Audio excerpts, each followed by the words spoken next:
नमस्कार दोस्तों आज की वीडियो हमारी जितनी भी आगामी परीक्षाएं होने वाली है स्पेशल तौर पर, जैसे कि हमारा यूपी एलटी ग्रेड की वैकेंसीज निकली है, यूपी टीजीटी, और फिर चाहे हमारा बिहार हो या हमारा बिहार का स्टेट हो। यानी कि यदि मैं कहूँ आपको कि जितनी भी हमारी फिजिकल एजुकेशन की टीजीटी लेवल की जितनी भी परीक्षाएं होने वाली है, उन सभी के लिए यह वीडियो बहुत ही इम्पोर्टेंट वीडियो होने वाली है।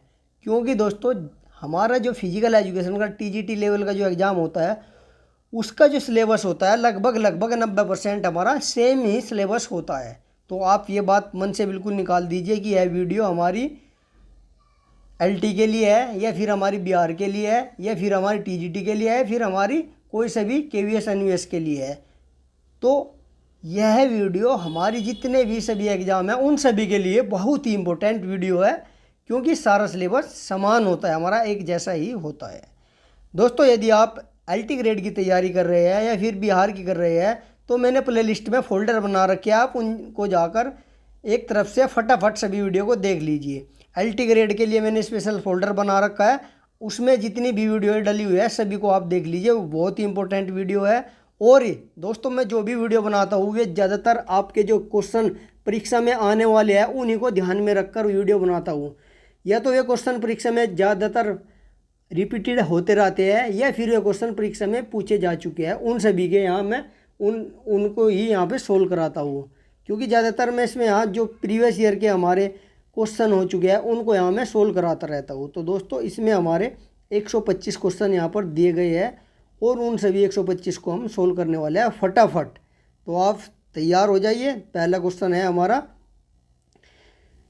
जिस साक्षात के माध्यम से छात्र के घर तथा वातावरण के संबंध में सूचनाएं प्राप्त की जाती है वह है। ये कह रहा है कि भाई आप यदि किसी का इंटरव्यू लेने जाएंगे, उसके जो घर है, उसका होम है और उसका इन्वायरमेंट है, उससे रिलेटेड आप जो इन्फॉर्मेशन प्राप्त करते हो तो उसे क्या कहते हैं। तो राइट आंसर हो जाएगा हमारा इसका क्या, फर्स्ट, सूचनात्मक इन्फॉर्मेशन। नेक्स्ट क्वेश्चन है हमारा, व्यक्तिगत अंतर को प्रभावित करने वाले तत्व है। तो व्यक्तिगत को कौन से हमें करते हैं, वंशानुक्रम, वातावरण, वंशानुक्रम तथा वातावरण, इनमें से कोई नहीं। तो भाई इस पर आप स्टार लगा लीजिए, वेरी मोस्ट इंपॉर्टेंट क्वेश्चन है, पता नहीं कितनी बार परीक्षा में यह आ चुका है। और दोस्तों जिस क्वेश्चन पर मैं कहता हूँ ना कि आप स्टार लगा लीजिए, समझो क्वेश्चन आपको 90% आपको पेपर में देखने को मिलेगा। तो ये क्वेश्चन बहुत सारे पेपर में पूछा जा चुका है, वेरी मोस्ट इंपॉर्टेंट है। तो इसमें भी गलती बहुत करते हैं, ज़्यादातर लोग वंशानुक्रम लगा देते हैं, लेकिन इसका जो राइट आंसर यहाँ पर होता है वंशानुक्रम तथा वातावरण। यदि ये दोनों है तो दोनों टिक करना है आपको, और यदि ये इसमें दोनों नहीं है, सिर्फ इसमें वातावरण नहीं दिया गया है तो वंशानुक्रम है, तो वंशानुक्रम पर आपको टिक करना है। यदि दोनों है तो फिर आपको दोनों पर टिक करना है। तो राइट आंसर हो जाएगा सी, वंशानुक्रम तथा वातावरण। नेक्स्ट है, वातावरण के संबंध में वातावरण के साथ सामान्य एवं अस्थायी समायोजन ही व्यक्तित्व है, यह परिभाषा को लिखा है। भाई ये पूछ रहा है कि सीधी भाषा में मैं आपको बता दूं कि जो वातावरण के साथ सामान्य और अस्थायी समायोजन जो उसके साथ में ऐड करता है वातावरण और हमारा क्या, सामान्य एवं अस्थायी समायोजन ही व्यक्तित्व है। तो यह परिभाषा किसने दी, तो किसने दी यह परिभाषा, हमारी बोरिंग ने। किसने, बोरिंग ने। राइट आंसर हो जाएगा हमारा इसका क्या, डी। इसमें भाई की पॉइंट नोट कर लीजिए क्या है, सामान्य एवं अस्थायी समायोजन। अस्थायी समायोजन, आप इसमें ये की पॉइंट इसका बना लीजिए। नेक्स्ट है, जैविक कारकों को किन भागों में बांटा जा सकता है, शारीरिक रचना व नलिका व ग्रंथियाँ, शरीर रसायन, परिवार रचना, या फिर ए और बी दोनों। तो बताइए भाई जैविक कारकों को, तो जैविक कारकों को किसमें, हमारा इसका राइट आंसर हो जाएगा बी, यानी कि शरीर रसायन। नेक्स्ट क्वेश्चन, प्रेरणा होती है नकारात्मक, सकारात्मक, भावात्मक, ए और बी दोनों। मोटिवेशन होता है भाई, बताइए मोटिवेशन हमारा कैसा होता है, सकारात्मक भी होता है और निगेटिव, यानी कि पॉजिटिव और निगेटिव दोनों होता है। तो राइट आंसर हो जाएगा हमारा इसका क्या, डी। अब तक सर्वाधिक एशियाई खेल आयोजक महानगर है। भाई सर्वाधिक एशियाई खेल पूछ रहा है कहाँ आयोजित हो चुके हैं, तो सबसे अधिक कहाँ पर हुए हैं, नई दिल्ली में, टोक्यो में, सियोल में या फिर बैंकॉक में। तो उसका राइट आंसर हो जाएगा हमारा क्या, बैंकॉक। भाई सबसे अधिक बार एशियाई खेलों का आयोजन बैंकॉक ने कराया है, और बैंकॉक ने यहाँ पर कितनी बार कराया, 4 बार। 4 बार यहाँ पर बैंकॉक ने इसका आयोजन कराया है। कब कब किया है, नोट कर लीजिए, 1966, 1966, फिर 70, 1970, 1978, 1978 और 1998। कितना, 1998। 4 साल यहाँ पर बैंकॉक ने आयोजन किया है, 1966, 1970, 1978 और 1998। 4 बार यहाँ पर बैंकॉक एशियाई खेलों का सर्वाधिक आयोजन कराने वाला देश है। तो नेक्स्ट क्वेश्चन पर चलते हैं। शारीरिक शिक्षा हमारे भावी नागरिकों के संपूर्ण विकास का क्रम है। संपूर्ण विकास का क्रम है। शिक्षा के उद्देश्य की सहज प्राप्ति के लिए शारीरिक शिक्षा सरल साधन है। तो यह कथन किसने कहा भाई, कि जो हमारे भावी नागरिक है कि संपूर्ण विकास का क्रम शिक्षा है, शारीरिक शिक्षा है। तो किसका है ये, राधा कृष्णन का, माध्यमिक शिक्षा आयोग का, कोठारी आयोग का, या फिर उपरोक्त में से सभी। तो राइट आंसर हो जाएगा इसका क्या, हमारा राधा कृष्णन जी का ये कथन है कि शारीरिक शिक्षा भावी नागरिक के संपूर्ण विकास का क्रम होता है। इम्पोर्टेंट है, स्टार लगा लीजिए, पूछी जा सकती है आपकी जो आगामी परीक्षाएं है। नेक्स्ट है, प्रशिक्षण समाप्त होने पर शारीरिक स्वास्थ्य के प्रत्येक संगठन के लिए घटने के सिद्धांत को कहते हैं। तो ये पूछ रहा है भाई, जो आपकी स्पोर्ट ट्रेनिंग है वह ख़त्म होने पर जो हमारा फिजिकल हेल्थ है कि प्रत्येक संगठन के घटने के सिद्धांत को कहते हैं। तो उसके जो घटने का सिद्धांत है उसे क्या कहते हैं, कालावधि का सिद्धांत, या विशिष्टता का सिद्धांत, या फिर डी ट्रेनिंग का सिद्धांत। तो राइट आंसर हो जाएगा हमारा क्या, विशिष्टता का सिद्धांत। नेक्स्ट क्वेश्चन दोस्तों हमारा,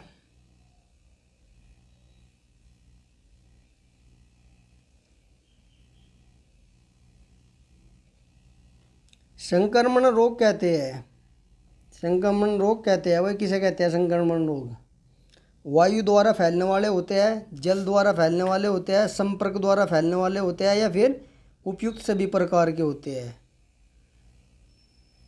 तो उसका राइट आंसर हो जाएगा क्या, हमारा डी, उपयुक्त सभी प्रकार के हमारे संक्रमण रोग सभी से फैलते हैं, वायु द्वारा, जल द्वारा, संपर्क द्वारा। नेक्स्ट क्वेश्चन दोस्तों हमारा क्या कहता है, शरीर के रोगों से संघर्ष करने की शक्ति को कहते हैं। भाई शरीर से जो लड़ता है उसे क्या कहते हैं, निसंक्रमण, उद्भवन अवधि, रोग प्रतिरोधक क्षमता, या फिर इनमें से कोई नहीं। तो राइट आंसर सभी को पता है, रोग प्रतिरोधक क्षमता। नेक्स्ट है, चेचक के जीवाणु का नाम क्या है। भाई चेचक का हमारा कौन सा जीवाणु होता है, वेरियोला वायरस, विब्रियो कोलेरे, एंटीएमीबा हिस्टोलिटिका, या बेसिलस टाइफोसिस। तो राइट आंसर हो जाएगा क्या, वेरियोला वायरस। इंपॉर्टेंट है भाई, बहुत बार परीक्षा में पूछा जा चुका है, स्टार लगा लीजिए। नेक्स्ट है, डिप्थीरिया मुख्य रोग से होता है सभी को, छोटे बच्चे को, केवल पुरुषों को, केवल स्त्रियों को। तो भाई डिप्थीरिया किसे होता है, तो राइट आंसर हो जाएगा इसमें क्या, बी, छोटे बच्चों को।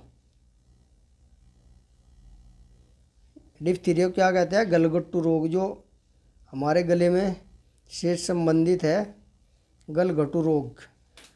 पूर्व प्रतियोगिता तैयार मदद करती है, पूर्व प्रतियोगिता तैयार मदद करती है। तो किस में करती है भाई, हमारी जो प्री कंपटीशन फेज होता है हमारा, प्रदर्शन के तीव्र बेहतरी में, या फिर प्रोत्साहक नियंत्रक में, या फिर प्रतियोगिताओं के सफलता की निश्चितता में, या उपरोक्त सभी। तो राइट आंसर हो जाएगा हमारा क्या, सी। किस में हेल्प करती है, प्रतियोगिताओं में सफलता की निश्चितता में। नेक्स्ट क्वेश्चन है हमारा, भार के component feature of external load है। तो एक्सटर्नल लोड के कौन कौन से कंपोनेंट है वही इसमें, तीव्रता एवं घनत्व, या फिर अंतराल एवं बारंबारता, ड्यूरेशन एंड फ्रीक्वेंसी, भार एवं अनुकूलन, या फिर तीव्रता, घनत्व, अंतराल एवं बारंबारता। तो राइट आंसर हो जाएगा क्या इसका, डी, तीव्रता, घनत्व, अंतराल एवं बारंबारता। वेस्टिबुलर उपकरण की सहायता किस में ली जाती है?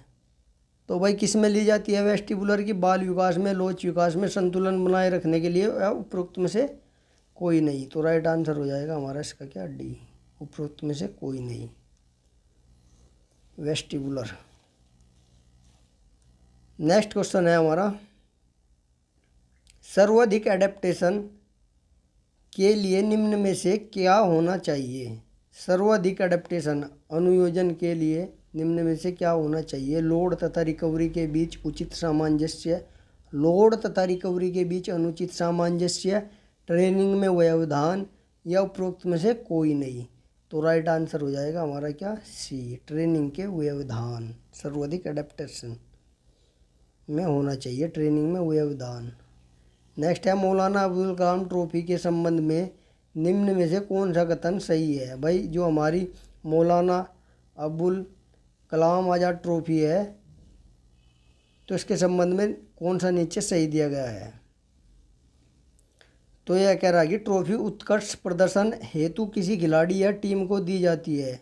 सही नहीं है, वही ये नहीं दे रखा, इसमें नहीं छांटना है। ट्रॉफी उत्कृष्ट प्रदर्शन हेतु किसी खिलाड़ी या टीम को दी जाती है, तो ये बिल्कुल गलत है भैया। टीम को नहीं दी जाती है, हमारी किसे दी जाती है? ये हमारी यूनिवर्सिटी को दी जाती है। तो इसमें गलत छांटना था, तो एक तो गलत ये होगा, नीचे भी देख लेते हैं। यह ट्रॉफी वर्ष 1956-57 में शुरू हुई थी, प्रारंभ हुई थी, बिल्कुल सही कह रहा है। ट्रॉफी उस विद्यालय को दी जाती है जिसके छात्र छात्राओं ने पुरस्कार वर्ष में सर्वश्रेष्ठ प्रदर्शन किया हो, बिल्कुल सही है। पुरस्कार में चल, ट्रॉफी तथा खेल उपकरण खरीदने हेतु नगद 10 लाख रुपए दिए जाते हैं, तो ये भी ठीक है भाई। उस टाइम पर 10 नहीं, अब इसकी राशि बढ़ाकर कितनी कर दी गई है यहाँ पर, 15 लाख रुपए यहाँ पर इसकी राशि कर दी गई है, तो ये भी ठीक है। तो हमारा कौन सा इसका हो जाएगा राइट, ए, ये नहीं है, 15 लाख रुपए दी जाती है, इसमें आप करेक्शन कर लीजिएगा। इम्पोर्टेंट है, हर बार यहाँ से भी क्वेश्चन पूछा जाता है। नेक्स्ट है, वर्ष 2010 में एशियाई खेल कहाँ खेले गए थे? नई दिल्ली, लाहौर, बीजिंग, ग्वांगजू। तो 2010 में कहाँ खेले गए थे हमारे एशियाई खेल? Gwangju, Gwangju, D right answer हो जाएगा। नेक्स्ट है, जर्मनी में स्कूल ऑफ जिम्नास्टिक किसने शुरू किया? भाई इंपॉर्टेंट क्वेश्चन है, बहुत बार पूछा जा चुका है। जर्मनी में स्कूल ऑफ जिम्नास्टिक किसने शुरू किया? स्कूल ऑफ जिम्नास्टिक किसने शुरू किया? John Basedow, Ludwin John, Adolf स्पीज, या गटमस। तो राइट आंसर हो जाएगा इसका क्या, एडोल्फ स्पीज ने हमारा स्कूल ऑफ जिम्नास्टिक शुरू किया, एडोल्फ स्पीज ने। वेरी मोस्ट इम्पोर्टेंट है। और यदि मैं आपसे पूछूं यहीं पे ही, भारत में जिम्नास्टिक के पितामह किसे कहा जाता है? आप कमेंट करके बताइए कि भारत में जिम्नास्टिक के पितामह किसे कहा जाता है। वेरी इंपॉर्टेंट है, आप बताइए कमेंट करके। नेक्स्ट है हमारा, राजकुमारी अमृत कौर कोचिंग स्कीम की शुरुआत कब हुई थी? तो कब हुई थी इसकी हमारी? 1953 में। नेक्स्ट है, स्कूल गेम फेडरेशन की स्थापना भारत में कब हुई थी? तो कब हुई थी? 1954 में। हमारी कब हुई थी? 1954 में, school game of federation. Next है, हैवी एक्सरसाइज करते समय रक्त सप्लाई किस ओर बढ़ता है? भाई यदि आप अधिक से अधिक एक्सरसाइज करते हैं, सुबह उठ के हैवी वर्कआउट करते हैं, बॉडी पे पूरा लोड डालते हैं, तो हमारा जो रक्त है यानी कि हमारा जो ब्लड है किस ओर सप्लाई अधिक होता है? तो सबसे ज़्यादा हमारा मसल्स स्केलेटल की ओर सबसे ज़्यादा अधिक जाता है हमारा। नॉर्मली यदि हम जैसे अब हल्का वर्कआउट या कर रहे हैं तो नॉर्मली हमारा कितना 1 लीटर के आसपास जाता है, और जो जब हम हैवी करते हैं तो 3 से 4 ब्लड हमारा मसल्स की ओर जाता है। तो नेक्स्ट है निम्नलिखित में से हार्ड टिश्यू है। भाई हार्ड टिश्यू छांटना है, इसमें से कौन है? हड्डी है, एडिपोज टिश्यू है, या कनेक्टिव टिश्यू है, या इनमें से कोई नहीं। तो हार्ड टिश्यू क्या होते हैं? हमारे जो बोन होते हैं, हार्ड होता है, कठोर होता है, उसको हम हार्ड टिश्यू कहते हैं। नेक्स्ट है रक्त में प्लाज्मा का कितना प्रतिशत होता है? तो कितना प्रतिशत होता है भैया हमारा? 50 से 60। जो एवरेज निकाले कितना? 55%। नेक्स्ट क्वेश्चन हमारा, हृदय में रक्त ले जाने वाली नलिकाएं कहलाती है। भैया हृदय में ले जाना रक्त, तो हृदय में कौन ले जाता है? धमनियाँ, शिराएं, ए और बी, या वक्र? बहुत अच्छा क्वेश्चन है। हर बार लोग इसमें कंफ्यूज हो जाते हैं और इसको गलत कर देते हैं। तो आपने क्या लगाया इसका? आप भी एक बार लगा दीजिए। तो हृदय में कौन ले जाती है हमारी? हृदय में कह रहा है, हृदय में रक्त ले जाने वाली नलिकाएं कहलाती है। हृदय में। तो राइट आंसर हो जाएगा क्या इसका हमारा? 48 का ए, धमनियाँ। धमनियाँ हृदय में हमारे रक्त ले जाती है।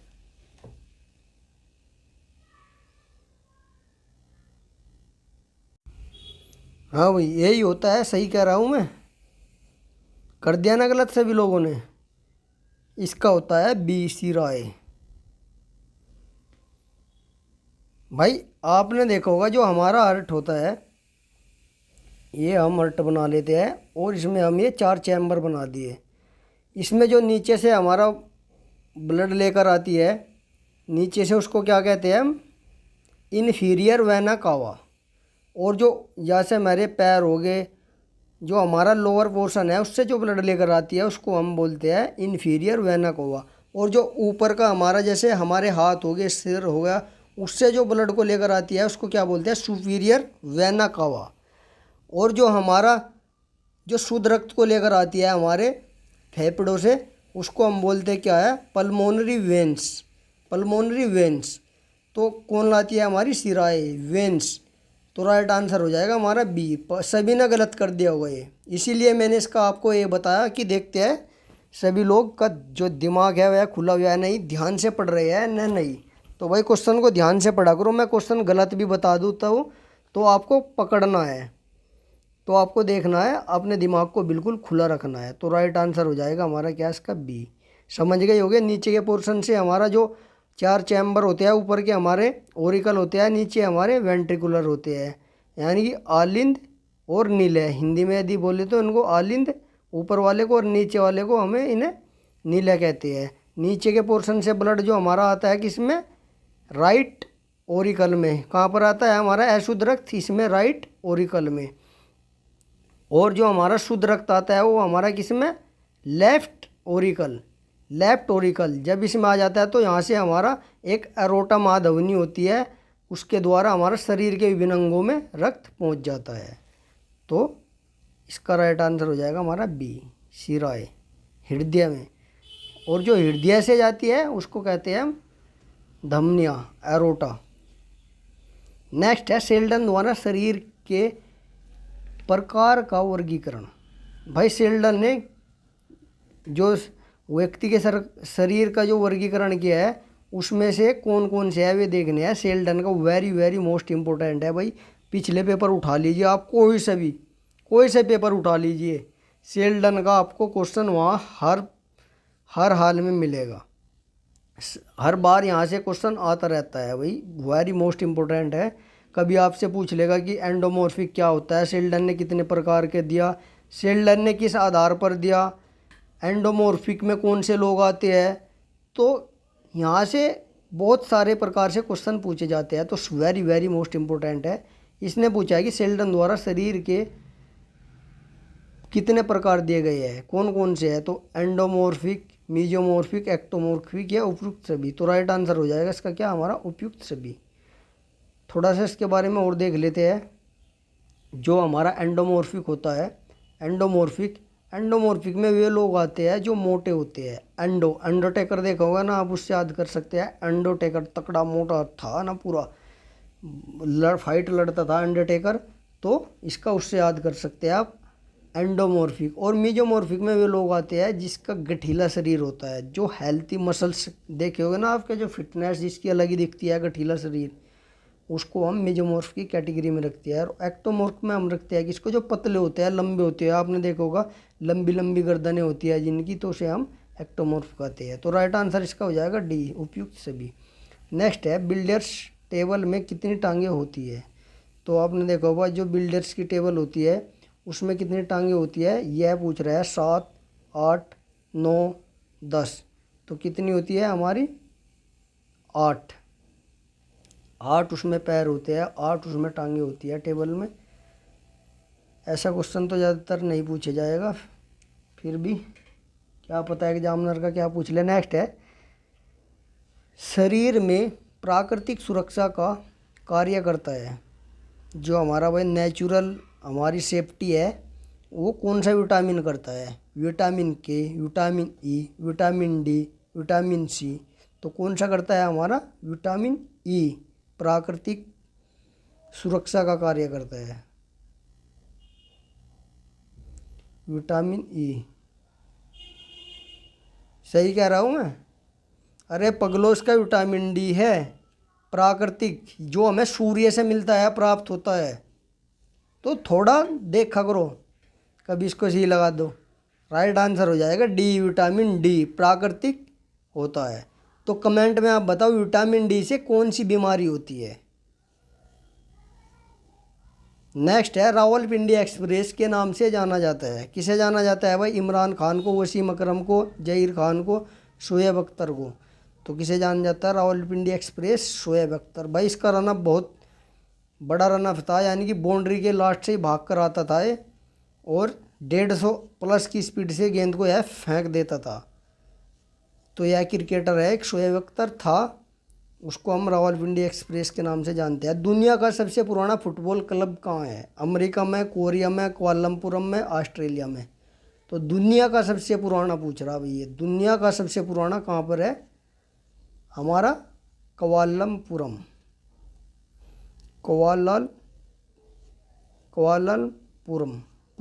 कुआलालंपुर।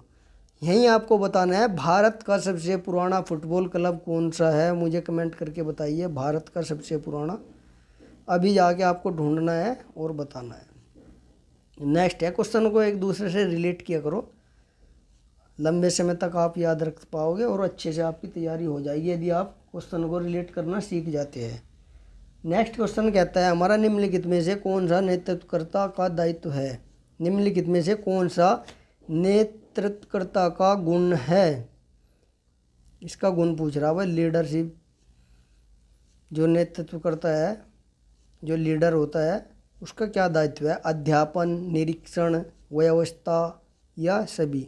सोचिए आप ही, अगर यदि आप एक लीडर हो और आपको कोई कार्य दिया गया, तो आपका कौन कौन से दायित्व होंगे। उस कार्य का अध्यापन, उसका निरीक्षण करोगे, उसकी व्यवस्था करोगे, या ये सभी। तो राइट हो जाएगा ये सभी। नेक्स्ट है, पाठ्य पुस्तकों का चुनाव किसका कार्य है। पाठ्य पुस्तकों का चुनाव किसका कार्य है, शिक्षक का, नेतृत्वकर्ता का, सुपरवाइजर का, प्रशासन का। तो राइट आंसर हो जाएगा हमारा क्या, नेतृत्वकर्ता का है भैया पाठ्य पुस्तकों का चुनाव करना। उसे ही अधिकार है कि कौन सी पुस्तक लगानी है, कौन सी क्या, जो लीडर होता है वो सब डिसाइड करता है। नेक्स्ट है हमारा, शारीरिक शिक्षा में शरीर के नए नियमों की जानकारी प्रदान करता है। शारीरिक शिक्षा में खेल के नए नियमों की जानकारी कौन प्रदान करता है, वेरी इंपॉर्टेंट है भाई, अच्छा क्वेश्चन है। शारीरिक शिक्षा में खेल के नियमों की जानकारी कौन प्रदान करता है, शारीरिक शिक्षक, प्रधानाचार्य, सुपरवाइजर या फिर नेतृत्वकर्ता। तो राइट आंसर हो जाएगा हमारा इसका क्या, सी, सुपरवाइजर करता है वह सारे, जो जितने भी सारे शिक्षा के जो खेल के नियम है उनकी जानकारी सुपरवाइजर के द्वारा ही। नेक्स्ट है, Christian college of education Lucknow की स्थापना कब हुई थी। इंपॉर्टेंट है भैया, कई बार पूछा जा चुका है, तो राइट हो जाएगा हमारा इसका क्या, सी 1932।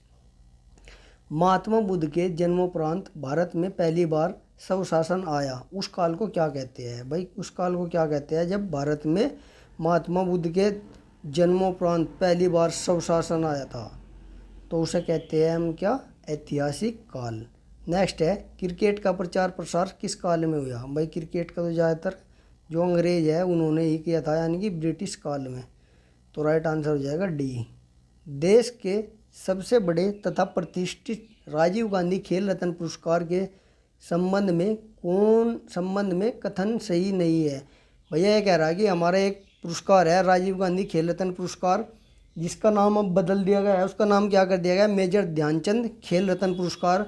अब उसका नाम कर दिया गया है, क्या कर दिया गया है? इसकी जगह अब मेजर ध्यानचंद खेल रत्न पुरस्कार कर दिया गया है, इसको हटाकर। तो उसके संबंध में कौन सा सही नहीं है? तो पहला कहता है कि यह राष्ट्रीय, इसके बारे में पहले आपको थोड़ा सा बता देता हूँ भाई। देखो, इसका जो राजीव गांधी खेल रत्न पुरस्कार है, इसका नाम बदल कर क्या कर दिया गया है? मेजर ध्यानचंद खेल रत्न पुरस्कार। इसकी शुरुआत कब हुई थी? 1991-92 में। और यदि इसके अंतर्गत प्राइज राशि की बात की जाए तो इसके अंतर्गत हमें 25 लाख रुपए दिए जाते हैं।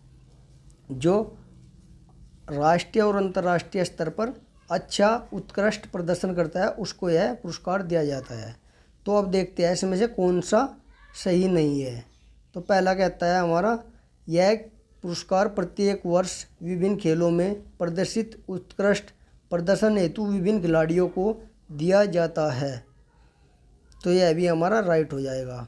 नेक्स्ट है, पुरस्कार विभिन्न खेलों के किसी एक खिलाड़ी अथवा टीम को अभूतपूर्व प्रदर्शन हेतु दिया जाता है। बिल्कुल सही है भैया, जो अच्छा है अभूतपूर्व प्रदर्शन करता है उसको यह, खिलाड़ी हो चाहे टीम हो, उसको यह दिया जाता है। नेक्स्ट है, यह पुरस्कार आर्थिक वर्ष 1996-97 में प्रारंभ हुआ था। तो क्या सही है भाई? अभी मैं ऊपर बताया तो यह बिल्कुल गलत है, क्योंकि इसकी शुरुआत कब हुई थी? इसकी जगह 1991 और 92 में इसकी शुरुआत हुई थी। नेक्स्ट कहता है कि इसके अंतर्गत 7 लाख रुपए की धनराशि दी जाती है, एक पदक और एक मान प्रमाण पत्र दिया जाता है। तो इसकी जगह क्या आ जाएगा हमारा? 25 लाख। तो यह भी हमारा गलत है। लेकिन उस टाइम पे जब ये है, अब इसकी बढ़ाकर कितनी कर दी गई है? 25 लाख।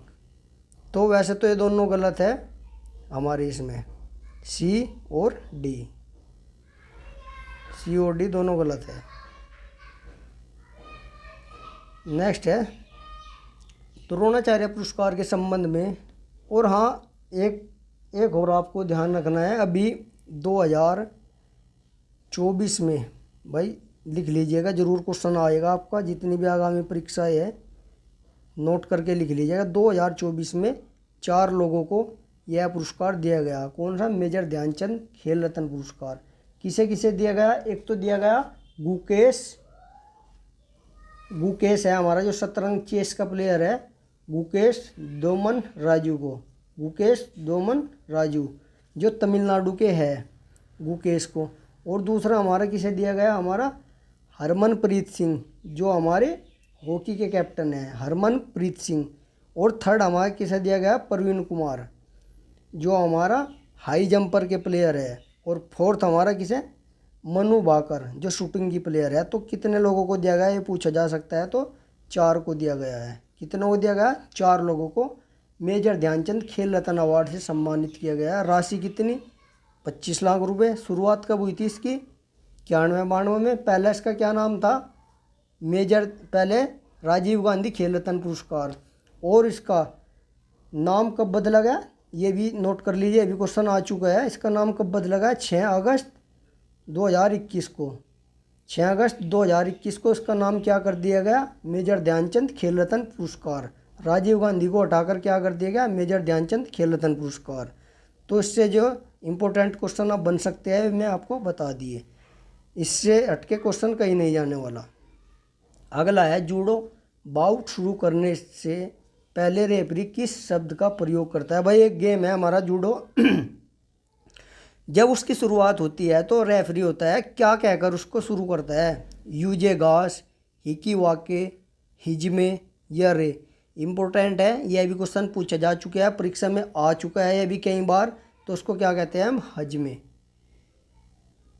नेक्स्ट है, रक्त किन से बना होता है। भाई किन से बना होता है रक्त, हमारा पानी से, प्रोटीन से, साल्ट से, या फिर इनमें से कोई नहीं। तो राइट सभी को पता है हमारा इनमें से कोई नहीं। हीमोग्लोबिन पाया जाता है ब्लड में, हमारा हीमोग्लोबिन इसमें दिया नहीं है। तो फेशियल बोन कितनी होती है, 15, 14, 10, 21। फेशियल यानी कि हमारी जो चेहरे की बोन होती है कितनी होती है, 14। नेक्स्ट है, एक बास्केट बॉल का भार कितना होता है। यह भी पूछा जा चुका है भैया, कितना होता है, 567 से 650 ग्राम। 650 याद रखिए, कहीं 500 से 650, कहीं 600 से 650 ऐसा मिलेगा। तो ये हमारा 567 ग्राम से हमारा 650 ग्राम। नेक्स्ट है हमारा,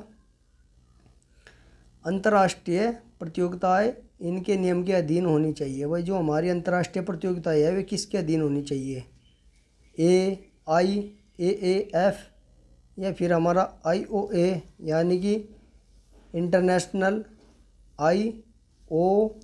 ओलंपिक एसोसिएशन, या फिर हमारी BFI या फिर हमारी AAFI। तो भैया जो हमारी इंडिया में होती है किसके अंतर्गत होती है, हमारी IOA के अंतर्गत। यदि दोस्तों मैं बात करूँ उसकी IOA, जितनी भी हमारी नेशनल इंटरनेशनल प्रतियोगिताएं होती है, ओलंपिक होता है, सब इसी के अधीन होती है, यही इसको ऑर्गेनाइज कराती है। इसकी शुरुआत कब हुई थी IOA की, तो उसको भी नोट कर लीजिए, 1927 में। नेक्स्ट क्वेश्चन है, एक कोच का गुण होना चाहिए, स्वार्थी, समायोजक, खुला दिमाग, आत्मविश्वास। तो क्या होना चाहिए भाई एक कोच का गुण इनमें से, वैसे तो सारे होने चाहिए। आत्मविश्वास होना चाहिए, लेकिन स्वार्थी नहीं होना चाहिए, खुला दिमाग भी होना चाहिए, समायोजन भी होना चाहिए।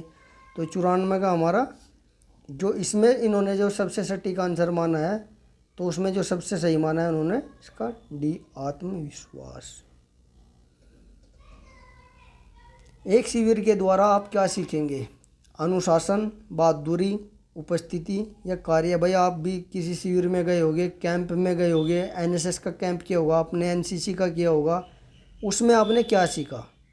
तो भाई एक कैंप है, हमें सबसे पहले क्या सिखाता है, अनुशासन मेंटेन करना। आपने देखा होगा वहाँ का सुबह उठना, टाइम पे सारी चीज़ें परेड होनी, सभी चीज़ों का एक शेड्यूल होता है और उसी के शेड्यूल के हिसाब से सारी चीज़ें आपको कराई जाती है और बहुत ही इंजॉय मज़ा आता है।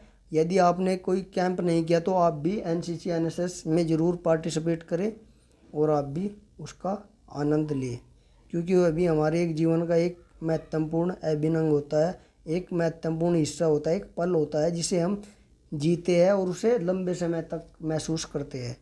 दोस्तों नेक्स्ट है हमारा, प्रत्यक्ष संचारण वाला रोग।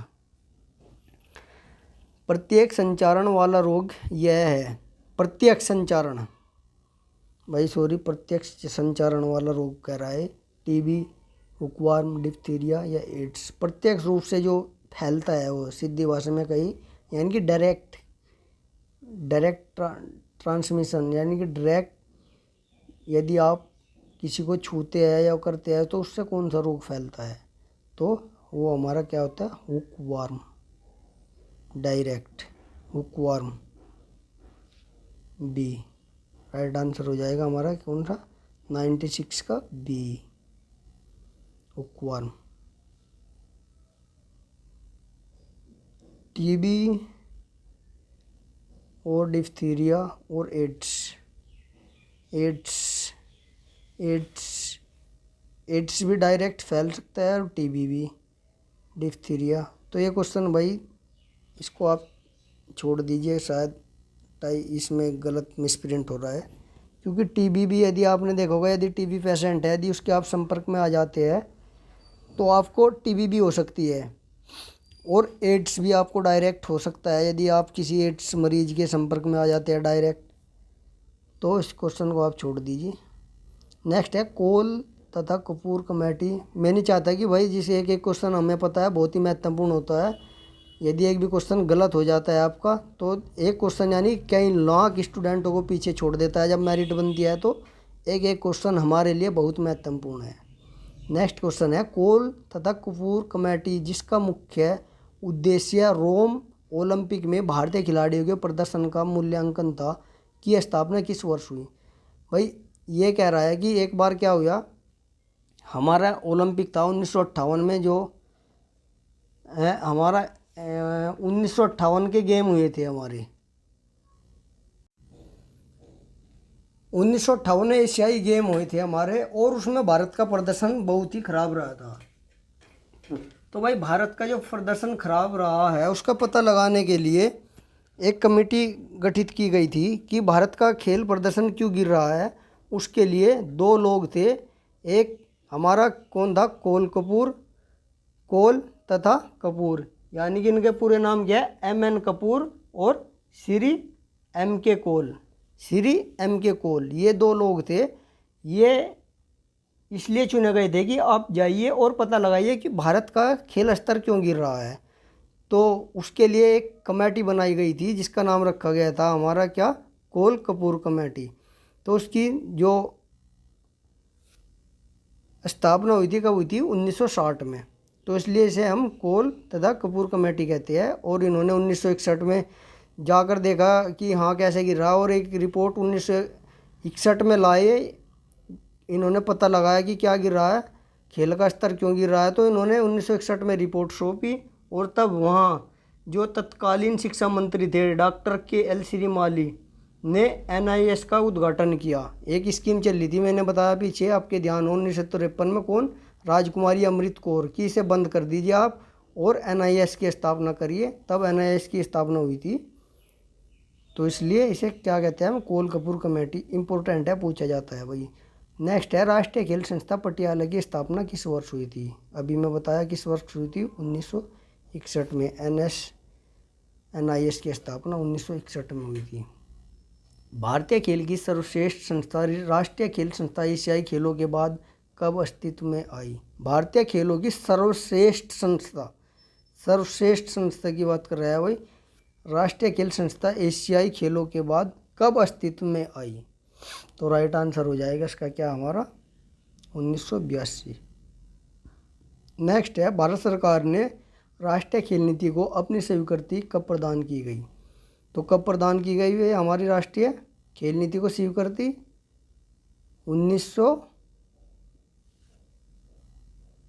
11 सितंबर 2001। कब, 11 सितंबर 2001 को स्वीकृति प्रदान की गई। और यदि मैं आपसे पूछूं भाई कि हमारी पहली खेल नीति कब आई थी, तो कब आई थी, 1986 में। दूसरी हमारी 11 सितंबर 2001 और तीसरी हमारी 2020 में जो अभी आई है। तो 3 हमारी खेल पॉलिसी आ चुकी है। इससे भी क्वेश्चन बनता है, वेरी वेरी इंपॉर्टेंट है, आप इस पर भी इम्पोर्टेंट का मार्क लगा लीजिए। नेक्स्ट क्वेश्चन है, मेजर जनरल नरेंद्र सिंह खेल प्राधिकरण के महानिर्देशक थे। तो कौन से नंबर के थे, प्रथम, द्वितीय, तृतीय या चतुर्थ। राइट हो जाएगा इसके क्या, प्रथम थे भैया मेजर जनरल नरेंद्र, खेल प्राधिकरण के महानिर्देशक। इम्पोर्टेंट है, क्वेश्चन पूछा जा सकता है, वेरी इंपॉर्टेंट है। नेक्स्ट है, खेल प्राधिकरण के प्रथम सचिव थे। खेल प्राधिकरण यानी कि खेल प्राधिकरण, SAI sports authority of India, SAI sport authority of India, खेल प्राधिकरण के प्रथम सचिव M.L. Kapoor, major L.S. Bisht, colonel Atri या A.S. तलवार। वेरी इंपॉर्टेंट है भाई, अच्छे क्वेश्चन है, लीडिंग क्वेश्चन है, तो आप इनको जरूर नोट कर लीजिएगा। तो राइट हो जाएगा इसका क्या, A.S. तलवार। क्या, A.S. तलवार किसके, Sai sports authority of India, Sai sports of authority India, खेल प्राधिकरण के प्रथम महानिर्देशक। नेक्स्ट है, बल प्रशिक्षण से जुड़े व्यायाम के क्रमिक प्रबंधन की विधियाँ है। साधारण, बल प्रशिक्षण से जुड़े व्यायाम के क्रमिक प्रबंधन की विधियाँ है, प्रबंधन। तो कौन सी है, साधारण प्रशिक्षण पद्धति, जोड़ा प्रशिक्षण पद्धति, वृत्तीय प्रशिक्षण या फिर उपरोक्त सभी। तो राइट हो जाएगा इसका क्या, हमारा डी, उपरोक्त सभी है, वही हमारी पल प्रशिक्षण से जुड़ी व्यायाम की क्रमिक पद्धति है।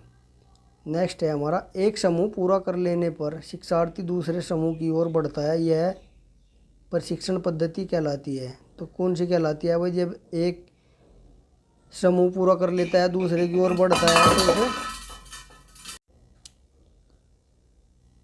तो राइट हो जाएगा हमारा सी, साधारण प्रशिक्षण। साधारण प्रशिक्षण।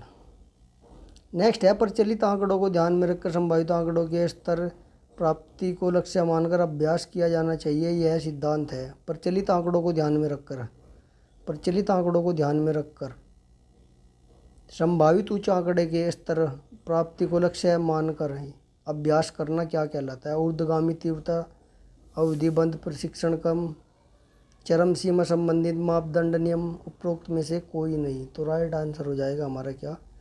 चरम सीमा संबंधी मापदंड नियम। किस नियम के अनुसार खिलाड़ी को प्रशिक्षण के बीच संबंधित सूचनाएं, तकनीक, कार्य कौशल से जुड़ी जानकारी स्पष्ट दी जानी चाहिए? किस नियम के अनुसार भाई? सूचनाएं, तकनीक, कार्य कौशल से जुड़ी जानकारी, सूचना प्रसारण नियम, प्रशिक्षण संबंधी स्पष्टीकरण का नियम, साधारण या विशेष तैयारी का नियम, या उपरोक्त में से कोई नहीं। राइट आंसर हो जाएगा प्रशिक्षण संबंधी स्पष्टीकरण का नियम। नेक्स्ट है, अनुभव पर आधारित परिस्थिति जनित समस्याओं का आकलन तथा निवारण कौन सा सिद्धांत बताता है? अनुभव पर आधारित। तो कौन सा बताता है भाई? हमारा अनुभव पर आधारित समस्याओं का आकलन तथा निवारण, उसका निदान, प्रशिक्षण से जुड़ी भागीदारी का नियम, या फिर कारण तथा निवारण का नियम, या फिर समस्याओं के आकलन का नियम, या फिर चरम सीमा संबंधी मापदंड का नियम। तो राइट आंसर हो जाएगा इसका क्या हमारा? राइट आंसर हो जाएगा प्रशिक्षण से जुड़ी भागीदारी का नियम। नेक्स्ट, एक साइड के हो चुके हैं हमारे, अब दूसरी साइड के हमारे, दूसरी साइड के क्वेश्चन, इनको भी फटाफट कर लेते हैं। थोड़ा स्पीड बढ़ाएंगे अब, फटाफट कम समय में अधिक से अधिक क्वेश्चन हम सोल्व कराते हैं, यही हमारी खासियत है। ज़्यादा इसमें हम इधर उधर की बातें नहीं करते, फैक्ट टू फैक्ट बातें करते हैं और फटाफट कम समय में आपको ज़्यादा से ज़्यादा कंटेंट देने की कोशिश करते हैं।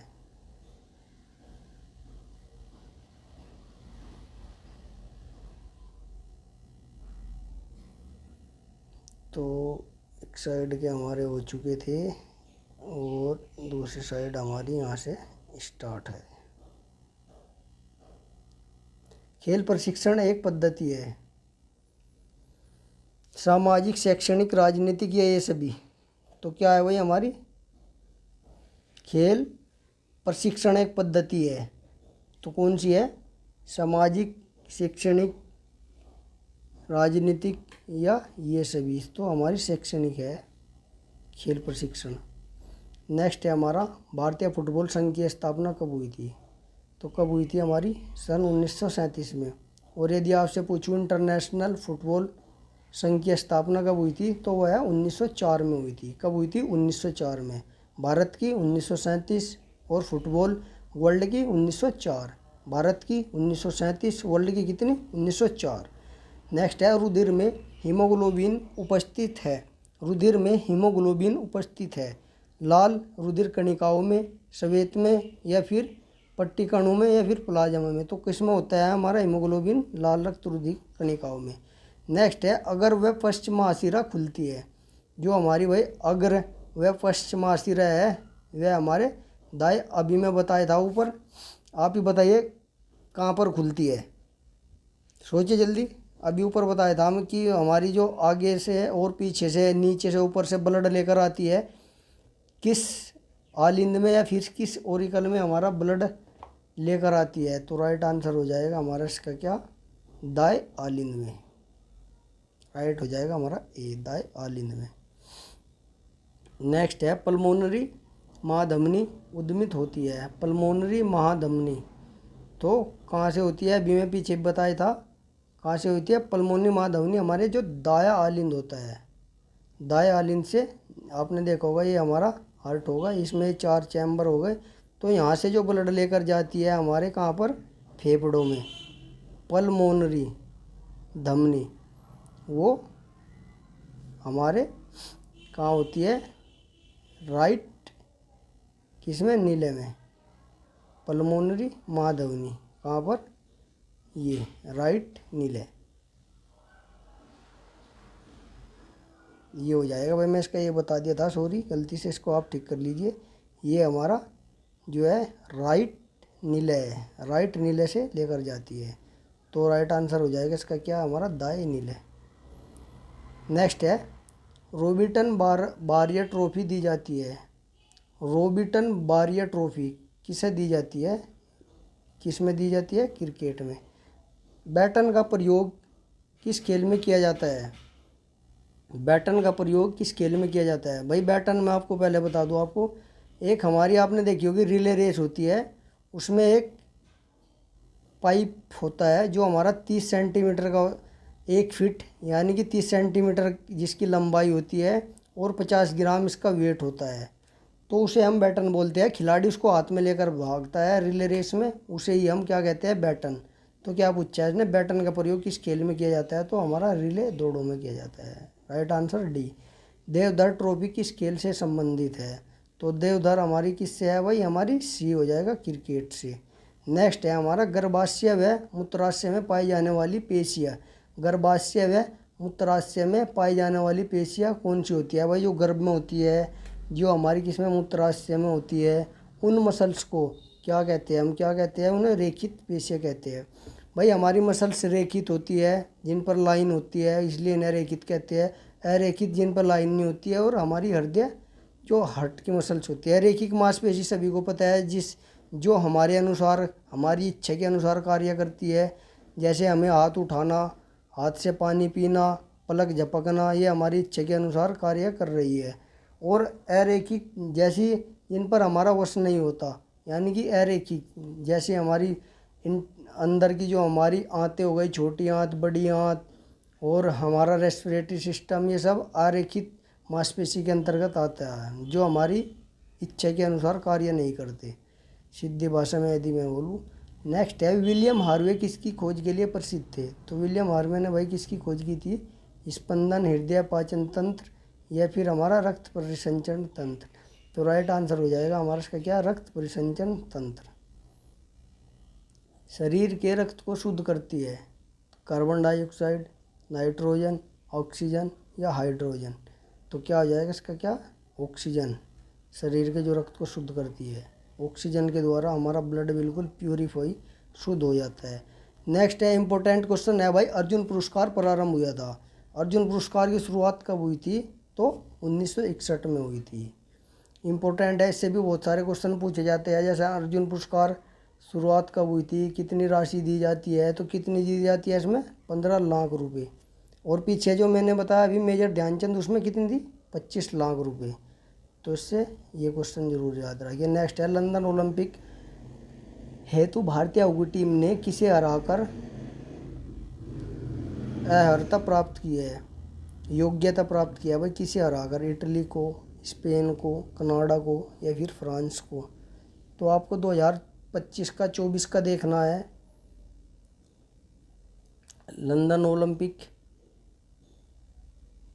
ये पूछ रहा, लंदन ओलंपिक हेतु भारतीय हॉकी टीम ने किसे हराकर, तो लंदन ओलंपिक की बात कर रहा है भैया, तो किसे हराकर, इसका राइट आंसर हो जाएगा क्या हमारा, सी, फ्रांस को हराकर।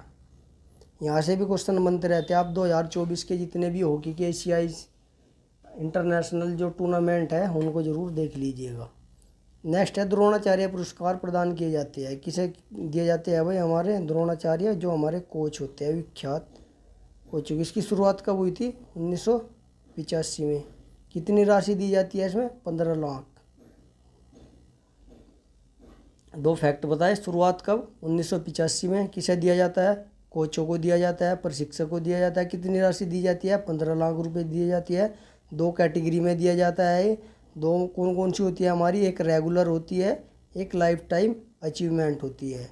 लाइफ टाइम अचीवमेंट में वे लोग होते हैं जब कोई खिलाड़ी लंबे समय से तैयारी करता रहता है तो उसके योगदान में जो पहले से ही लंबे समय से 20 साल से अधिक उसके तैयारी में समय देते हैं, तैयारी करवाते हैं, उसको हम लाइफ टाइम अचीवमेंट बोलते हैं। रेगुलर में जो अभी हाल ही में 3-4 साल में जिसने उसे प्रैक्टिस के दौरान ट्रेनिंग करवाई उसको हम रेगुलर। तो 2 कैटेगरी में दिया जाता है। क्या क्या बताया मैंने, कितनी राशि दी जाती है इसमें? 15 लाख रुपए दिए जाते हैं। किसे दिया जाता है? कोचों को दिया जाता है। शुरुआत कब हुई थी इसकी? 1985 में हुई थी। 2 कैटेगरी में दिया जाता है, रेगुलर और लाइफ टाइम। और हाँ, आपको यहीं देखना है 2024 में कितने लोगों को द्रोणाचार्य पुरस्कार से सम्मानित किया गया। तो कितने लोगों को दिया गया 2024 में? नेक्स्ट क्वेश्चन है हमारा, मौलाना अबुल कलाम आज़ाद चल ट्रॉफी किस वर्ष प्रारंभ हुई थी? भाई अभी ऊपर बताया था कब हुई थी इसकी शुरुआत, 1956, 57 या फिर 1957, 58 या फिर 1952, 53 या फिर इसकी कब 1950, 51? बताइए अभी पीछे में अभी बताया क्वेश्चन ने 1 मिनट पहले ही। तो कब हुई थी? 1956, 57 में इसकी शुरुआत हुई थी मौलाना अबुल कलाम ट्रॉफी की। नेक्स्ट क्वेश्चन है, नाक, फेरिंग्स, लैरिंग्स, ट्रैकिया, ब्रोंकी और फेफड़े का संबंध है।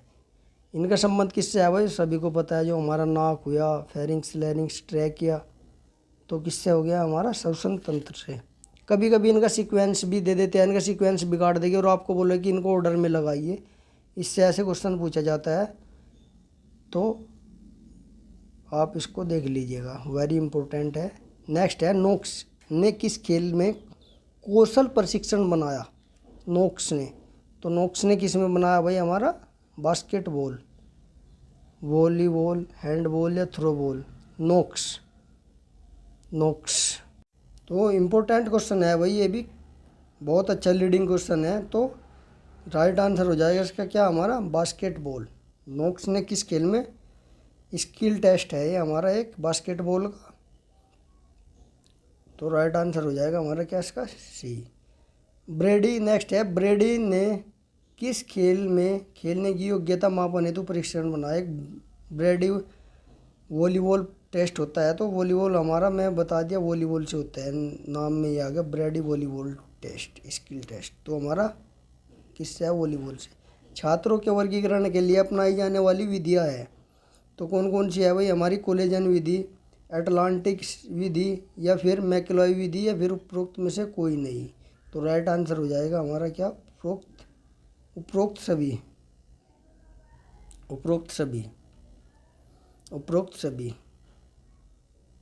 सभी। एशियाई खेलों के जन्मदाता है, तो कौन है भाई एशियाई खेलों के जन्मदाता? एशियाई खेलों के जन्मदाता हमारे गुरुदत्त सोंडी।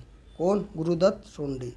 एशियाई खेलों के जन्मदाता गुरुदत्त सोंडी। नेक्स्ट है, स्पार्टन शिक्षा का उद्देश्य क्या प्राप्त करना था? तो भाई क्या प्राप्त करना था? सैनिक बनाना था। आपने देखा होगा स्पार्टन में जब बच्चा पैदा होता था, यदि वह कमज़ोर या फिर उसके कोई विकृति होती थी तो उसको टाइगर्स की पहाड़ी से नीचे फेंक दिया जाता था, उसको मार दिया जाता था। तो स्पार्टन में मैन जो मुख्य उद्देश्य था उसका क्या था? सैनिक तैयार करना। नेक्स्ट है, वह संस्था जो एशियाई खेलों का नियंत्रण करती है, तो कौन सी करती है भाई? हमारी IOA या फिर IOC या फिर AA या फिर OCA? तो राइट हो जाएगा हमारा क्या? OCA। कौन करती है? हमारी OCA। नेक्स्ट है, रोमन सम्राट जिसने प्राचीन ओलंपिक खेलों पर रोक लगाई थी, नेरो, सीजर या थियोडियस या फिर उपरोक्त में से कोई नहीं? भाई किसने रोक लगाई थी? हमारे थियोडियस फर्स्ट। और जो हमारा थियोडियस सेकंड है, उसने जितने भी स्टेडियम थे उसने कहा कि भाई जो स्टेडियम, इसने तो रोक लगा दी प्राचीन ओलंपिक पे, लेकिन जो थियोडियस सेकंड था उसने क्या कहा? भाई जो स्टेडियम है आप उन्हें ही नष्ट कर दो, खेल ही ख़त्म सारा, ओलंपिक होने के ही नहीं। तो थियोडियस सेकंड ने ओलंपिक ध्वस्त कराए थे और रोक किसने? थियोडियस फर्स्ट ने रोक लगा दी थी प्राचीन ओलंपिक पे। नेक्स्ट है, निम्नलिखित में से कौन सी मांसपेशी कमर की सबसे चौड़ी मांसपेशी होती है? भाई कमर की कौन सी होती है? हमारी लेटिसमस डोर्सी। नेक्स्ट है, आधुनिक खेलों का जन्मदाता किसे कहा जाता है? आधुनिक हॉकी खेल का जन्मदाता किसे कहा जाता है? इंग्लैंड, भारत, पाकिस्तान या फिर मलेशिया? तो किसे कहा जाता है हमारा आधुनिक हॉकी खेलों का जन्मदाता? इंग्लैंड को। आधुनिक खेलों की अवधि कितने दिनों की होती है? तो कितने दिनों की होती है? वह 7 दिन, 10 दिन, 14 दिन या 16 दिन? तो कितने की? 16 दिन की होती है। हमारे आधुनिक ओलंपिक होते हैं। निम्नलिखित मनुष्य के शरीर की सबसे मजबूत हड्डी का नाम क्या है? भाई कौन सी सबसे मजबूत होती है मनुष्य के शरीर में? क्या? फीमर। क्या? फीमर। कौन सबसे मजबूत हड्डी कौन सी? फीमर। अर्जुन अवार्ड कब प्रारंभ हुआ? कब हुआ भाई बताओ? अभी ऊपर बताया था। अभी कब प्रारंभ हुआ? अर्जुन अवार्ड की शुरुआत कब हुई? तो 1961 में। कितनी राशि दी जाती है इसमें? 15 लाख रुपए। नेक्स्ट है गोनियोमीटर क्या मापने में प्रयुक्त किया जाता है? गोनियोमीटर। गोनियोमीटर से आप क्या मापते हैं? गोनियोमीटर। गोनियोमीटर। तो राइट आंसर हो जाएगा हमारा क्या? हाथ की शक्ति, हैंड ग्रिप, गोनियोमीटर से मापते हैं। नेक्स्ट है बैक अच्छे यानी पृष्ठशूल एक प्रकार का विकार है। कि पृष्ठशूल यानी बैक अच्छे एक प्रकार का विकार है। कटी क्षेत्र का, कंधों का, माथे का या फिर उदर का? तो राइट हो जाएगा हमारा इसका कटी क्षेत्र। शारीरिक शिक्षा के कुशल संचालन पर भविष्य निर्भर करता है। शारीरिक शिक्षा के कुशल संचालन पर भविष्य निर्भर करता है। व्यक्ति का, समाज का, शिक्षक का या ए और बी दोनों? व्यक्ति का, समाज का, शिक्षक का या फिर ए बी दोनों? तो राइट हो जाएगा हमारा ए और बी दोनों, यानी कि समाज भी और हमारा क्या? व्यक्तित्व भी। नेक्स्ट है शारीरिक शिक्षा के प्रबंधन एवं प्रशासन की प्रक्रिया आधारित होनी चाहिए। शारीरिक शिक्षा के प्रबंधन एवं प्रशासन की प्रक्रिया आधारित होनी चाहिए। किस पर होनी चाहिए भाई? खेल दर्शन पर, शैक्षणिक दर्शन पर, सामाजिक दर्शन पर या इसमें से कोई नहीं? तो शैक्षणिक दर्शन पर हमारी प्रबंधन एवं प्रशासन की प्रक्रिया आधारित होनी चाहिए। नेक्स्ट है प्रबंधन एवं प्रशासन में मूल्यांकन है। प्रबंधन और प्रशासन में मूल्यांकन है तो क्या है? आवश्यक, कभी कभी अनावश्यक या फिर स्पष्ट? तो राइट आंसर हो जाएगा इसका क्या? हमारा ए आवश्यक होता है भाई। नेक्स्ट है प्रबंधन एवं प्रशासन को कार्य करते समय ध्यान में रखना चाहिए। प्रबंधन और प्रशासन को कार्य करते समय क्या ध्यान में रखना चाहिए? तो राइट आंसर हो जाएगा क्या इसका? हमारा सामाजिक वातावरण। सामाजिक वातावरण सामाजिक वातावरण को ध्यान में रखकर प्रबंधन एवं प्रशासन को कार्य करना चाहिए। प्रबंधन एवं प्रशासन इंपॉर्टेंट क्वेश्चन चल रहे हैं भाई इस टाइम, लीडिंग क्वेश्चन है। प्रबंधन एवं प्रशासन आधारित होना चाहिए। प्रबंधन एवं प्रशासन किस पर आधारित होना चाहिए? खेल तथ्यों पर, शैक्षणिक तथ्यों पर, वैज्ञानिक तथ्यों पर या फिर सामाजिक तथ्यों पर? तो राइट आंसर हो जाएगा इसका क्या? हमारा वैज्ञानिक तथ्यों पर। वैज्ञानिक तथ्यों पर प्रबंधन एवं प्रशासन होना चाहिए। परिवर्तनीय होनी चाहिए, परिवर्तनीय, कठोर या ए और बी दोनों? तो भाई हमारा परिवर्तनीय होना चाहिए, बदलता रहना चाहिए हमारा क्या? प्रबंधन और प्रशासन। जूडो में छोटे नियमोल्लंघन पर दंडित किया जाता है। भाई जूडो खेल है, जब उसमें कोई उल्लंघन नियम का रूल तोड़ देता है तो उसे दंडित किया जाता है। उसको क्या कहते हैं? सीडो, चुई द्वारा, कुको द्वारा या इनमें से कोई नहीं? तो इसका राइट आंसर हो जाएगा हमारा ए, सीडो द्वारा। नेक्स्ट है महिलाओं के लिए भाले का वजन कितना होता है? तो कितना होता है हमारा महिलाओं के भाले का? 600 ग्राम। और पुरुषों का कितना होता है? 800 ग्राम। इंपॉर्टेंट है भाई, ये भी क्वेश्चन पूछा जा चुका है। नेक्स्ट है हमारा 3000 मीटर स्टीपल चेज में पानी में कूदों की संख्या कितनी होती है? भाई पानी में पूछ रहा है, ये टोटल नहीं पूछ रहा। पानी में जो कूदों की संख्या होती है कितनी होती है? हमारी 7 होती है। नॉर्मल कितनी होती है हमारी? 28। 28 + 7 तो टोटल यदि ऑप्शन में आ जाए तो कितनी होती है स्टीपल चेज में? स्टीपल चेज में हमारी बाधाओं की संख्या तो टोटल 35 होती है और नॉर्मल हमारी 28 होती है और पानी की बाधा हमारी 7 होती है। तो टोटल इसका राइट आंसर हो जाएगा हमारा क्या? बी। 400 मीटर हर्डल में स्टार्ट लाइन से प्रथम हर्डल की दूरी कितनी होती है? 35 मीटर, 40 मीटर, 45 मीटर या फिर हमारी कितनी 42 मीटर, तो कितनी होती है भाई हमारी 45 मीटर होती है। फिर कितनी हमारी 35 होती है, फिर लास्ट की हमारी 40 होती है। तो 45 35 35 35 35 35 10 अडल होती है, लास्ट की हमारी 40। नेक्स्ट है एथलेटिक में पुरुषों के लिए क्रॉस कंट्री प्रतियोगिता की दूरी कितनी होती है। तो कितनी होती है भाई हमारी पुरुषों के लिए 12 किलोमीटर। 12 किलोमीटर पुरुषों के लिए हमारी क्रॉस कंट्री की दूरी 12 किलोमीटर है। इम्पोर्टेंट क्वेश्चन है भैया, इम्पोर्टेंट लगा लीजिए।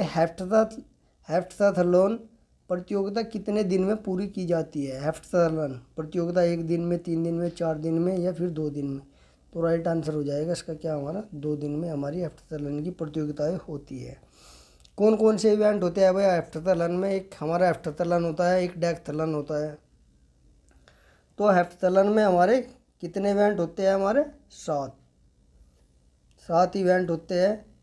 जो पहले दिन होते हैं हमारे 4 होते हैं और दूसरे दिन हमारे 3 होते हैं। पहले दिन कौन कौन से होते हैं जल्दी से मेरे साथ बोलिए। 100 metre, high jump, shot put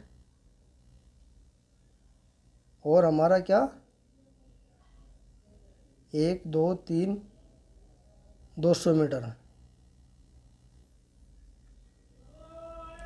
कौन कौन से 100 metre, high jump, shot put और 200 मीटर, ये हमारे फर्स्ट दिन के 4 इवेंट हो गए। सेकंड डे के हमारे कौन कौन से होते हैं। सेकंड डे के होते हैं हमारे लॉन्ग जंप, जेवलिन थ्रो और हमारी 800 मीटर रेस, ये हमारे सेकंड डे के होते हैं। इम्पोर्टेंट है। कौन कौन से बताए मैं फर्स्ट डे के 100 metre, high jump, shot put और 200 मीटर। सेकंड के क्या बताए, लॉन्ग जंप, जेवलिन थ्रो और 800 मीटर। नेक्स्ट है कैरिकुलम शब्द का अर्थ क्या है भाई। कैरिकुलम सभी को पता है हमारा पाठ्यक्रम होता है। तो राइट आंसर हो जाएगा क्या ए। नेक्स्ट है शिक्षा की प्रक्रिया के कितने मुख्य तत्व होते हैं। तो कितने होते हैं भाई शिक्षा के हमारे 3 चरण होते हैं। कौन कौन से आगे क्वेश्चन में दिया गया है, ये इसी पे है। शिक्षा की प्रक्रिया का मुख्य तत्व कौन सा है। तो कौन सा है भैया, शिक्षक, विद्यार्थी, पाठ्यक्रम। तो यही हमारे 3 स्तंभ होते हैं, 3 पिलर होते हैं शिक्षा के। तो राइट हो जाएगा इसका क्या, ये सभी। शिक्षक यानी कि टीचर जो पढ़ाता है, विद्यार्थी यानी कि स्टूडेंट और पाठ्यक्रम जो कैरिकुलम होता है, 3 शिक्षा के हमारे मुख्य स्तंभ होते हैं। नेक्स्ट है पाठ्यक्रम में वे सब क्रियाएं सम्मिलित है। पाठ्यक्रम में वे सभी क्रियाएं सम्मिलित है जिनका हम शिक्षा के उद्देश्य को प्राप्त करने के हेतु विद्यालय में उपयोग करते हैं। यह कथन किसका है। तो किसने दिया है यह कथन, हमारा हर्बर्ट स्पेंसर, मुनरो का या फिर हेल्प स्टेडर का या फिर स्टीफेंस का। तो राइट आंसर हो जाएगा हमारा इसका क्या बी, मुनरो के द्वारा। मनुष्य शरीर में पानी की मात्रा होती है तो कितनी होती है हमारी 70%। कितनी 70%। मानव शरीर में सबसे छोटी हड्डी होती है तो कौन सी होती है भाई मानव शरीर की सबसे छोटी हड्डी। तो वैसे तो स्टेपीज होती है जो हमारे कान के मध्य पाई जाती है, लेकिन स्टेपीज इसमें कहीं दी नहीं है। तो इसमें क्या दिया गया है, टीबिया, मेटाटार्सल, फ्लेंजिस, टार्सल। तो इसमें सबसे छोटी छांटनी है हमारी टीबिया, तो बस पैर की लंबी हड्डी होती है। मेटाटार्सल आपने देखी होगी, ये जो हमारा पैर का पंजा होता है ये, और पैर में जो हमारी यहाँ पे हड्डी होती है उनको क्या बोलते हैं मेटाटार्सल। ये वाला पोर्शन मेटाटार्सल होता है। उसके बाद में क्या कह रहा है, फ्लेंजिस हमारी आगे की होती है जो हमारे हाथ और पैर दोनों जगह पाई जाती है, उंगलियों की आगे की, ये जो कट होते हैं। टार्सल की हमारी ये होती है यहाँ पे, देखा होगा आपने 7 बोन होती है। कितनी टार्सल में 7 यहाँ पे। तो इसमें सबसे छोटी टार्सल में ये है। तो राइट आंसर टार्सल में नहीं, फ्लेंजिस में, वही सबसे छोटी इसकी है फ्लेंजिस। Tarsal, metatarsal, फ्लेंजिस। हाँ भाई फ्लेंजिस सबसे छोटी। तो भाई टीबिया तो होगी नहीं, मेटाटार्सल भी नहीं होगी, बचता है हमारा कौन सा, फ्लेंजिस और टार्सल। फ्लेंजिस और टार्सल, फ्लेंजिस में हमारी आगे की आ जाएगी उंगलियों की और टार्सल में हमारी है। तो राइट आंसर हो जाएगा इसका क्या डी, टार्सल इसका राइट आंसर हो जाएगा। विटामिन डी की कमी से कौन सी बीमारी होती है? भाई सभी को पता है हमारी कौन सी होती है, रिकेटस। और विटामिन सी की से स्कर्वी, और विटामिन बी से बेरी, विटामिन बी से, विटामिन सी से, विटामिन डी से, और नाइट ब्लाइंडनेस हमारा विटामिन ए, आँखों की जो रात के समय कम दिखता है, शाम के समय। किसके अनुसार पाठ्यक्रम को मानव जाति के संपूर्ण ज्ञान तथा अनुभवों का सार समझना चाहिए? किसने के अनुसार समझना चाहिए? पाठ्यक्रम को मानव जाति का संपूर्ण ज्ञान तथा अनुभव का सार समझना चाहिए। फ्रोबेल, नेस, एच.सी. बक, इनमें से कोई नहीं। तो राइट आंसर हो जाएगा इसका क्या, फ्रोबेल के अनुसार। नेक्स्ट है पाठ्यक्रम का संगठन होता है शैक्षिक, मनोवैज्ञानिक, व्यवहारिक, इनमें से कोई नहीं। तो भाई पाठ्यक्रम का संगठन शैक्षिक, मनोवैज्ञानिक, व्यवहारिक, इनमें से कोई नहीं। पाठ्यक्रम का संगठन शैक्षिक, व्यवहारिक, मनोवैज्ञानिक, इनमें से कोई नहीं। तो राइट हो जाएगा इसका क्या, मनोवैज्ञानिक। पाठ्यक्रम का संगठन, भाई इसको छोड़ दीजिए, इसमें से तीनों ऑप्शन मुझे सही नहीं लग रही, इसको आप छोड़ दीजिए, इसको चेक करके बताता हूँ मैं। पाठ्यक्रम का संगठन होता है, आप भी कमेंट करके बताइए आपके अनुसार कौन सा होना चाहिए। नेक्स्ट है शारीरिक शिक्षा का पाठ्यक्रम किस विचारधारा पर आधारित है?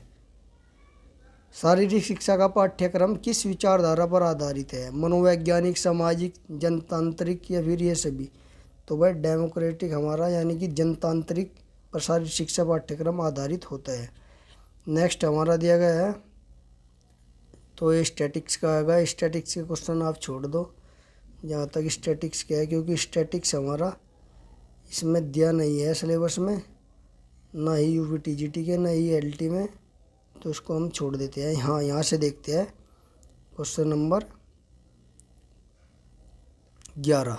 111। कौन से सिद्धांत में कोच की भूमिका एक नेता तथा मार्गदर्शक की होती है? एक नेता तथा मार्गदर्शक की भूमिका होती है। खेल प्रशिक्षण का आधार विज्ञान, खेल प्रशिक्षण द्वारा जनित आत्मविश्वास, या फिर खेल प्रशिक्षण में क्रमबद्ध प्रक्रिया, फिर खेल प्रशिक्षण में शैक्षणिक विधि? तो राइट आंसर हो जाएगा इसका खेल प्रशिक्षण द्वारा जनित आत्मविश्वास। एक नेता का मार्गदर्शक होता है आत्मविश्वास। प्रशिक्षण प्राय सप्ताहों, महीनों, वर्षों तथा बाधा रहित चलने वाली प्रक्रिया है। बाधाएं प्राय प्रदर्शन में सहायक नहीं होती सिद्धांत है। तो किसने दिया हुआ ये? प्रशिक्षण प्राय सप्ताहों, महीनों, वर्षों तक बाधा रहित चलने वाली प्रक्रिया है, यानी कि स्पोर्ट ट्रेनिंग। तो प्राय प्रदर्शन में सहायक नहीं होती सिद्धांत है। तो राइट आंसर हो जाएगा इसका बाधा रहित प्रशिक्षण। इससे ही पकड़ सकते हो आप, बाधा रहित से ही। नेक्स्ट है हमारा प्रशिक्षण सघनता का उद्देश्य केवल भरपाई की क्षमता को बढ़ाना है होता है। प्रशिक्षण सघनता के प्रकार है। प्रशिक्षण सघनता का उद्देश्य केवल भरपाई की क्षमता को बढ़ाना, भाई केवल भरपाई की क्षमता को बढ़ाना है। तो प्रशिक्षण सघनता के कितने प्रकार हैं? 5, 4, 2, 7, 5, 4, 2, 7, 5, 4, 2, 7। तो राइट आंसर हो जाएगा हमारा इसका कितना, 2। नेक्स्ट है किस नियम के अनुसार खिलाड़ी के शरीर को क्रमानुसार थकान जनित बोझ का अभ्यस्त कराना चाहिए? किस नियम के अनुसार खिलाड़ी को शरीर को क्रमानुसार थकान जनित बोझ का अभ्यस्त कराना चाहिए? चरम सीमा संबंधी मापदंड, लक्ष्य प्राप्ति, ऊर्ध्वगामी तीव्रता नियम, या शारीरिक क्षमता का नियम? तो राइट आंसर हो जाएगा ऊर्ध्वगामी तीव्रता का नियम। ऊर्ध्वगामी तीव्रता का नियम, राइट आंसर सी। सीखने की क्रिया को प्रभावित करती है। तो क्या करती है भाई सीखने की क्रिया को? नित्य दिनचर्या, व्यक्तिगत भिन्नताएं, सुविधाएं, या ये सभी? तो राइट आंसर हो जाएगा हमारा सीखने को सभी प्रभावित करते हैं, ये सभी। नेक्स्ट है हमारा दक्षता। शारीरिक प्रक्रियाओं के कार्यक्रम में कौन से कौशल सीखना आवश्यक है? दौड़ना, चलना, कूद या फिर ये सभी। तो शारीरिक दक्षता, शारीरिक फिटनेस के लिए तो भाई ये सभी ही जरूरी है। किसी व्यक्ति में बिना थकावट के प्रतिदिन के कार्य करने की सामर्थ्य को क्या कहते हैं? भाई आप हो, सीधी भाषा में कह रहा है कि आप दिन में कोई भी कार्य कर रहे हैं और आप थक नहीं रहे हैं, तो उसे क्या कहते हैं हम? दक्षता, यानी कि फिटनेस। फिटनेस की परिभाषा यदि मैं आपको बताऊं तो आप यदि किसी कार्य को बिना थके आसानी से कर लेते हैं तो वो आपकी फिटनेस कहलाती है। नेक्स्ट है, हृदय में ऊपर की ओर होता है। तो भाई सभी को पता है, ऊपर की ओर तो हमारे दोनों आलिंद होते हैं, नीचे हमारे दोनों नीले होते हैं। नेक्स्ट है, शारीरिक दक्षता हमारी जैविक गतिशीलता की गामक गतिशीलता की क्षमता, जो कि क्रिया प्रणाली एवं चयापचय प्रणाली से बनती है। चयापचय प्रणाली से बनती है पर निर्भर करती है। परिभाषा किसने दी? परिभाषा दे रखी है भाई शारीरिक दक्षता की, यानी कि हमारी जो जैविक गतिशीलता की जो क्षमता है, जो हमारी गतिशीलता की क्षमता है, उसकी जो क्रिया प्रणाली एवं मेटाबॉलिज्म प्रक्रिया है से बनती है। किससे बनती है? यह परिभाषा प्रणाली एवं चयापचय प्रणाली से बनती है। तो यह परिभाषा किसने दी? तो राइट आंसर इसका हमारा बी। राइट आंसर हमारा बी, बर्कर बोले। क्या? बर्कर बोले। राइट आंसर हमारा बी। लास्ट क्वेश्चन आ जाएगा। किसके अनुसार किसी कार्य विशेष के दबाव होने के उपरांत भी पुनः संचार एवं श्वास क्रिया के पुनः स्थापन की सामर्थ्य को शारीरिक दक्षता कहा जाता है? ये कह रहा है भाई किसी कार्य का जो विशेष के दबाव के उपरांत फिर पुनः संचार एवं श्वास क्रिया के पुनः स्थापन की जो सामर्थ्य है, उस शारीरिक दक्षता यानी कि फिटनेस को क्या कहा जाता है? परिभाषा किसने दी? बकर बोगले से शेकराइस्ट या फिर के.एल. एंडरसन या फिर सीसी क्रोफोर्ड। तो राइट आंसर इसका हमारा हो जाएगा क्या? के.एल. एंडरसन। तो ये थे दोस्तों हमारे आज 125 क्वेश्चन। वीडियो अच्छी लगी है तो लाइक कर दीजिए, और यदि आप और वीडियो देखने चाहते हैं तो प्लेलिस्ट में जाकर सभी वीडियो को देख लीजिए। तो चलिए दोस्तों, जल्दी ही मिलते हैं अगली वीडियो में। तब तक के लिए जय हिंद, जय भारत, वंदे मातरम, भारत माता।